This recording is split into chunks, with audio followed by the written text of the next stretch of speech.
Okay, let's run quickly. Thank you very much for joining us. This is Serious Matters on ONIF TV. My name is Olukunle Abraham.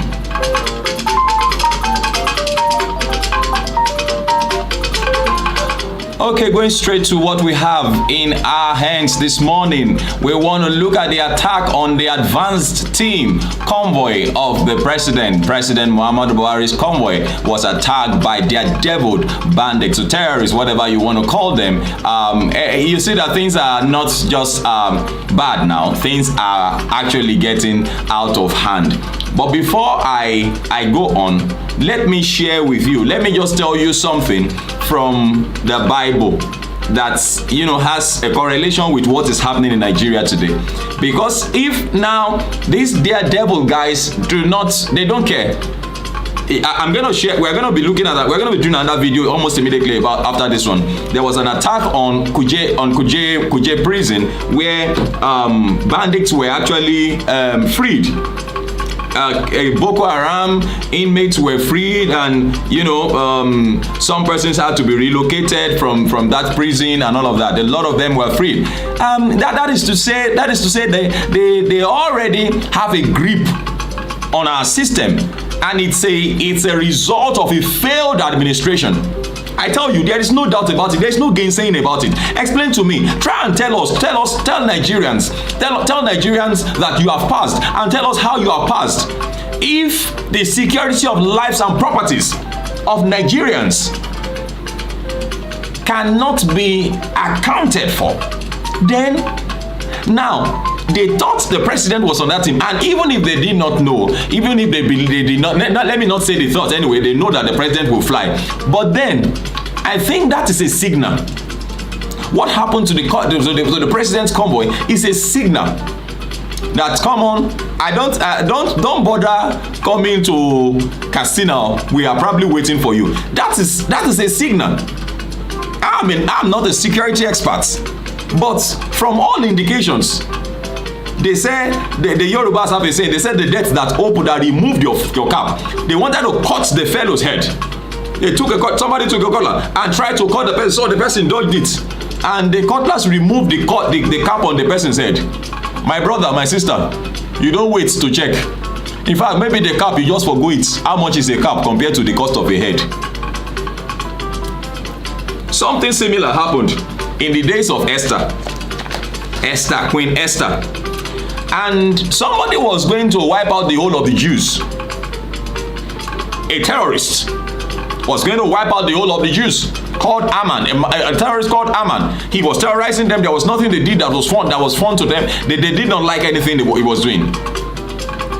And so Mordecai sent a message to Esther, who at that time was already the queen, the wife of the king. Sent a message to her, and apparently she happened to be a Jew. Her people were the people that these terrorists were going to wipe out. And so he sent a message to her. And I'll just read a part of the message, just a later part of the message. He said, "Do not think that because you are in the king's house, you alone of all the Jews will escape." Now, let us understand that these guys, these daredevil guys, they are in for serious business, and we keep handling them with kid gloves. We keep handling them with kid gloves. For 7 years now, for 7 years, a retired general in the army has been unable to silence Boko Haram, to silence bandits. They have now extended their operations from the north into the northwest. Kidnappings everywhere, and they are majorly Fulani guys. You are robbing them. We are robbing them with our hands on the head. They are being equipped by some people. Some people are financing them. These hands that are financing these guys in this country will wither. And that is the truth. It's a fact. The president is not even safe. It is a fact. I don't need any clairvoyant to come and tell me that. I don't need a prophet. that the president is not safe. If they could attack his convoy, then they are waiting for him in Katsina. He had better leave Salah alone this year. And you know why I read that scripture? Let the president not believe or feel. Let no chief of staff or chief of or service chiefs not make the president to believe that he can scale through or manage through to the end of his administration. He had better do something about it before he finishes. You never can tell. Why I'm saying this is because the rate at which these guys are going, hey, they are forming a formidable army. I read the news. Some of these guys said at a time they are always about 300 on bikes. Does the convoy of the president have 300 armies? 300 armies. And is it not the person that you can see that you target? Because it's only the few ones that come out that you will see. The other ones that are shooting from inside the bush, how do you see those ones? That's why we always have fatal casualties.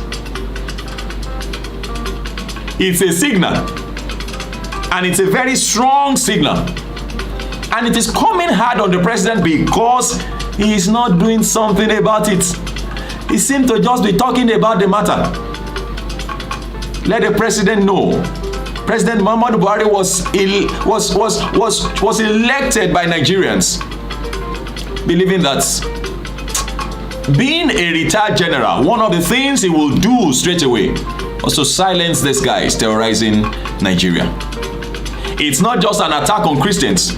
It's not just an attack on the Yoruba land. It's an attack on Nigeria. And that's why I titled this, an attack on the president's convoy is an attack on all. An attack on the president's convoy. I think the president has to close his eyes and do the needful and have a last minute glory while he is signing out of office. Let it go down on records that you silenced, terrorism, terrorists, Boko Haram, and the technologies are there. You can't deceive us anymore. You can't deceive us anymore. Technologies are there. Everywhere is infiltrated. Kidnappers everywhere. And these kidnappers are Fulanis, headsmen. Virtually every community in the Northwest have paid ransoms to bandits. Bandits, uneducated nuisance.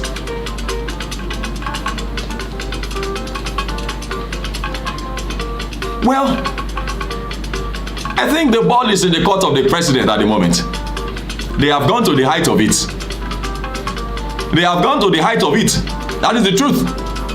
After all, I mean, no Nigerian will say, okay, maybe the president was the one who orchestrated that one. He's the one who orchestrated this one. At least he won't orchestrate an attack on his own convoy. That's why Mr. President has to act now. Has to act now. Look, I will borrow you that statement by Mordecai again. Don't think because you are in government, don't think because you have security around you, you will be safe. Possible. It's not possible. That is not true. A group of daredevil gunmen opened fire on President Muhammadu Buhari's advanced convoy deployed ahead of his trip to Douala, Katsina State for Salah celebration on Tuesday. That's sad. They must be daredevils, guys. They must be daredevils. Daredevils indeed. To have dared the convoy of the president, not just the president, but the president of Nigeria. To have dared the convoy of the president of Nigeria. And so, reacting to these developments, the presidential aide Gabasheo hailed the presidential security guard for successfully repelling the attack. I think we should have avoided the attack in the first place. Prevention, they say, is better than cure. Prevention is better. Carrying the advanced team of security guards, protocol, and media officers ahead of the president's visit ahead of President Muhammadu Buhari's trip to Douala for Salah. The attackers opened fire on the convoy from ambush position but were repelled by the military, police and DSS personnel accompanying the convoy. 2 persons in the convoy are receiving treatment for the major injuries they suffered. All the other personnel, staffs and vehicles made it safely to Douala.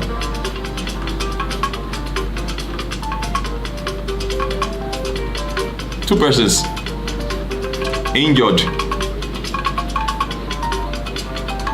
We need to get it right.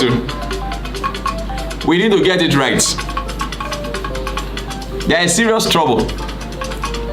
I don't care about all this story of it was some people who gathered them, who made them, who wanted to use them for election during one period. I don't care. That's not the issue. The problem has been caused. There is a problem at hand. There is a problem at hand and it needs to be solved. That is it. It needs to be solved. It needs to be solved. There is a problem at hand. Nowhere is safe. Everywhere is infiltrated. Now, they've risked their life. So, the president will fly to Castina. He will fly back. The same team will now risk their life again back. Must we? Must we? And I think a time has come when the lives and properties of Nigerians has got to appreciate in terms of value. Our lives has got to appreciate. And Nigerians deserve to be treated as humans, not animals. As humans, not animals. It's animals that one dies and then you just go on. I mean, and moreover, we saw a case in Lagos where a bus driver ran into 2 cars and a young man was killed. Come on. Our lives have got to appreciate. And so, if the president's convoy was attacked, what then shall we say concerning the average Nigerian? May God have mercy and help us. Thank you very much for watching. Please do drop your comments, make them simple and civil. And also, please do share our videos with others. We'll appreciate you as you do that. Also, like our page. Also, like our videos too. It will help us.